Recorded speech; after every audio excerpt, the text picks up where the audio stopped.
ಎಲ್ಲರಿಗೂ ಮನು ಸಂಯುತ್ ಯೂಟ್ಯೂಬ್ ಚಾನಲ್ಗೆ ಸ್ವಾಗತ. ಇಲ್ಲಿವರೆಗೂ ನಮ್ಮ ಚಾನಲನ್ನು ಯಾರು ಸಬ್ಸ್ಕ್ರೈಬ್ ಮಾಡಿಲ್ವೋ ಸಬ್ಸ್ಕ್ರೈಬ್ ಮಾಡಿ. ಇದೇ ರೀತಿಯಾದಂಥ ತರಗತಿಗೆ ಸಂಬಂಧಪಟ್ಟಂಥ ಅಭ್ಯಾಸಗಳು, ಪ್ರಶ್ನೋತ್ತರಗಳು, ವಿಶ್ಲೇಷಣೆ ಎಲ್ಲವೂ ಸಿಗುವಂಥ ವಿಡಿಯೋಗಳನ್ನು ಮಾಡಲು ಪ್ರೋತ್ಸಾಹ ನೀಡಿ. ಈಗ 7ನೇ ತರಗತಿಯ ಅಭ್ಯಾಸ 1.1 ಅದರಲ್ಲಿ ಮೊದಲನೇ ಪ್ರಶ್ನೆ, ಮೊತ್ತ -7 ಇರುವಂತೆ ನಾವು ಪೂರ್ಣಾಂಕವನ್ನು ಕಂಡುಹಿಡಿಯಬೇಕು.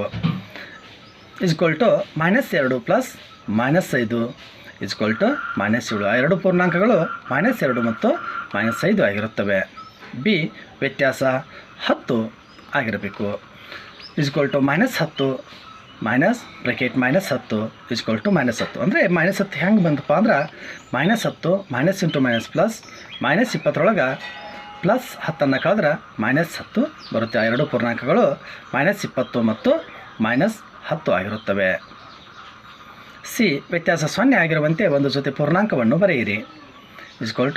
ಈ ಪೂರ್ಣಾಂಕ ಒಂದೇ ಪೂರ್ಣಾಂಕವನ್ನು ನಾವು ಋಣ ಅಂದರೆ ವ್ಯತ್ಯಾಸ ವ್ಯವಕಲನ ಕ್ರಿಯೆಯನ್ನು ಮಾಡಿದ್ದೀವಿ ಅಂದರೆ ಉತ್ತರ 0 ಬರುತ್ತೆ. ಎರಡು ಪೂರ್ಣಾಂಕಗಳು 5 ಮತ್ತು 5 ಆಗಿರುತ್ತವೆ. ನೀವು 5 ಅಷ್ಟೇ ತೊಗೋಬೇಕಾಗಿಂತಿಲ್ಲ, ಬೇಕಾದ ಸಂಖ್ಯೆಗಳನ್ನು ತೊಗೊಂಡ್ರೂ ನಡೆಯುತ್ತೆ. ಪ್ರಶ್ನೆ 2, ಎ, ವ್ಯತ್ಯಾಸ 8 ಆಗುವಂತೆ ಒಂದು ಜೊತೆ ಋಣ ಪೂರ್ಣಾಂಕಗಳನ್ನು ಬರೆಯಿರಿ. ಋಣ ಪೂರ್ಣಾಂಕ ಅಂದರೆ ಒಂದು ಜೊತೆ -4 ಒಂದು ಋಣ ಪೂರ್ಣಾಂಕ, -12 ಒಂದು ಋಣ ಪೂರ್ಣಾಂಕ. ಇವುಗಳಲ್ಲಿ ವ್ಯತ್ಯಾಸವನ್ನು ಮಾಡಿದಾಗ -× ಪ್ಲಸ್ 12 ಆಯಿತು. ಪ್ಲಸ್ 12 -4 ಅನ್ಕಾದ್ರೆ +8 ಬರುತ್ತೆ. ಅಂದರೆ ಅವು -4 ಮತ್ತು -12. ಬಿ, ಮತ್ತು -5 ಆಗುವಂತೆ ಒಂದು ಋಣ ಪೂರ್ಣಾಂಕ ಮತ್ತು ಒಂದು ಧನ ಪೂರ್ಣಾಂಕವನ್ನು ಕಂಡುಹಿಡಿಯಿರಿ. ನಾವಿಲ್ಲಿ ಅರ್ಥೈಸ್ಕೋಬೇಕು ಮೊತ್ತ ವ್ಯತ್ಯಾಸ, ಇವುಗಳನ್ನ ಅರ್ಥೈಸ್ಕೊಂಡು ನಾವು ಲೆಕ್ಕ ಮಾಡಬೇಕು ಅಷ್ಟೇ. -9 + 4 -9 + 4 -9 4 ಹೋದ್ರೆ -5 ಬರುತ್ತೆ.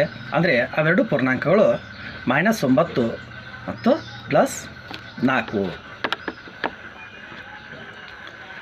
ಸಿ, ವ್ಯತ್ಯಾಸ 3 ಆಗುವಂತೆ ಒಂದು ಋಣ ಪೂರ್ಣಾಂಕ ಮತ್ತು ಒಂದು ಧನ ಪೂರ್ಣಾಂಕವನ್ನು ಬರೆಯಿರಿ. ನೋಡಿರಿ, ಇಲ್ಲಿ 2 ಕೇಳಾರ.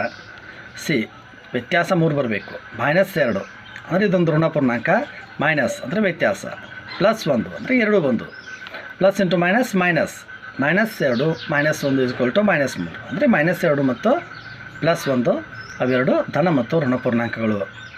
ಪ್ರಶ್ನೆ 3, ಒಂದು ರಸಪ್ರಶ್ನೆ ಕಾರ್ಯಕ್ರಮದಲ್ಲಿ ಅನುಕ್ರಮವಾಗಿ 3 ಸುತ್ತುಗಳಲ್ಲಿ ಎ ತಂಡವು -40, 10, 0 ಅಂಕಗಳನ್ನು ಮತ್ತು ಬಿ ತಂಡವು 10, 0 ಮತ್ತು -40 ಅಂಕಗಳನ್ನು ಗಳಿಸಿದವು.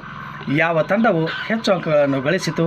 ಯಾವುದೇ ಕ್ರಮದಲ್ಲಿ ನಾವು ಪೂರ್ಣಾಂಕಗಳನ್ನು ಸಂಕಲನ ಮಾಡಬಹುದೇ ಎನ್ನುವುದನ್ನು ಇಲ್ಲಿ ನಾವು ತಿಳಿದುಕೊಳ್ಳೋಣ. ನೋಡಿರಿ, ಎ ತಂಡವು ಗಳಿಸಿದಂಥ ಅಂಕಗಳು -40, 10, 0 ಮತ್ತು ಬಿ ತಂಡವು ಗಳಿಸಿದಂಥ ಅಂಕಗಳು 10, 0 ಮತ್ತು -40. ಎ ತಂಡದ ಒಟ್ಟು ಅಂಕವನ್ನು ಅಂದರೆ ನಾವೀಗ ಸಂಕಲನ ಮಾಡಬಹುದನ್ನು ನೋಡೋಣ. ಒಟ್ಟು ಅಂಕವನ್ನು ಮಾಡಬೇಕಾದ್ರೆ ಸಂಕಲನ ಮಾಡಬೇಕು. -40 + 10 + 0 -40 + 10 -40 10 ಹೋದ್ರೆ -30 ನಮಗೆ ದೊರೆಯುತ್ತೆ. ಇನ್ನು ಬಿ ತಂಡದ ಒಟ್ಟು ಅಂಕ +10, 0 ಪ್ಲಸ್ -40 +× +10 0 -40 +10 -40 ಅದರಲ್ಲಿ ದೊಡ್ಡದರಲ್ಲಿ ಚಿಕ್ಕದನ್ನು ಕಳೆದರೆ -30 ದೊರೆಯುತ್ತದೆ. ಎರಡು ತಂಡಗಳು ಸಮಾನ ಅಂಕಗಳನ್ನು ಗಳಿಸಿವೆ. ಆದ್ದರಿಂದ ಪೂರ್ಣಾಂಕಗಳನ್ನು ಯಾವ ಕ್ರಮದಲ್ಲಿ ಸೇರಿಸಿದರೂ ಒಂದೇ ಆಗಿರುತ್ತದೆ ಎನ್ನುವುದನ್ನು ನಾವಿಲ್ಲಿ ತಿಳಿದುಕೊಳ್ಳಬಹುದು ವಿದ್ಯಾರ್ಥಿಗಳೇ. ಪ್ರಶ್ನೆ ಸಂಖ್ಯೆ 4, ಮುಂದಿನ ಹೇಳಿಕೆಗಳು ಸರಿ ಹೊಂದುವಂತೆ ಖಾಲಿ ಸ್ಥಳಗಳನ್ನು ಭರ್ತಿ ಮಾಡಿ. ನೋಡಿ, 1ನೇದ್ದು -5 ಪ್ಲಸ್ -8 ಇಲ್ಲಿ ಅವು ಉಲ್ಟಾಗಿರ್ತಾವೆ.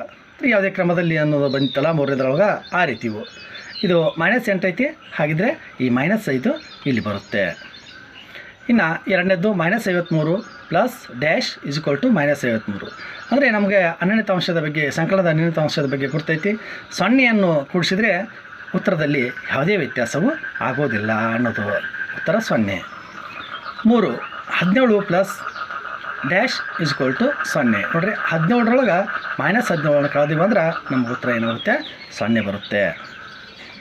4, ಚೌಕಾರಣ 13 ಪ್ಲಸ್ -12 ಬ್ರಾಕೆಟ್ ಚೌಕಾರಣ ಕಂಪ್ಲೀಟ್ ಪ್ಲಸ್ ಡ್ಯಾಶ್ -13 ಪ್ಲಸ್ ಚೌಕಾರಣ -12 ಪ್ಲಸ್ -7 ಐತಲ್ಲ, ಈ -7 ಇಲ್ಲಿ ಏನಾಗುತ್ತೆ? ಇಲ್ಲಿ ಕೊಲ್ಲಾಜಗಳಲ್ಲಿ ಬರುತ್ತೆ. ಅಂದರೆ ಚೌಕಾರಣಗಳನ್ನು ಮಾತ್ರ ಚೇಂಜ್ ಮಾಡಿರ್ತಾರೆ.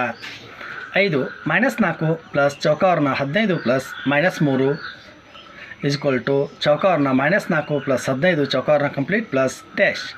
ಈ 3 -3 ಇಲ್ಲಿ ಬರುತ್ತೆ. ಇಲ್ಲಿವರೆಗೂ ನಮ್ಮ ವಿಡಿಯೋವನ್ನು ವೀಕ್ಷಿಸಿದ್ದಕ್ಕೆ ಧನ್ಯವಾದಗಳು. ಇದೇ ರೀತಿ ಸಂಪೂರ್ಣವಾದ ವಿಡಿಯೋವನ್ನು ವೀಕ್ಷಣೆ ಮಾಡಿದ್ದಕ್ಕೆ ಧನ್ಯವಾದ.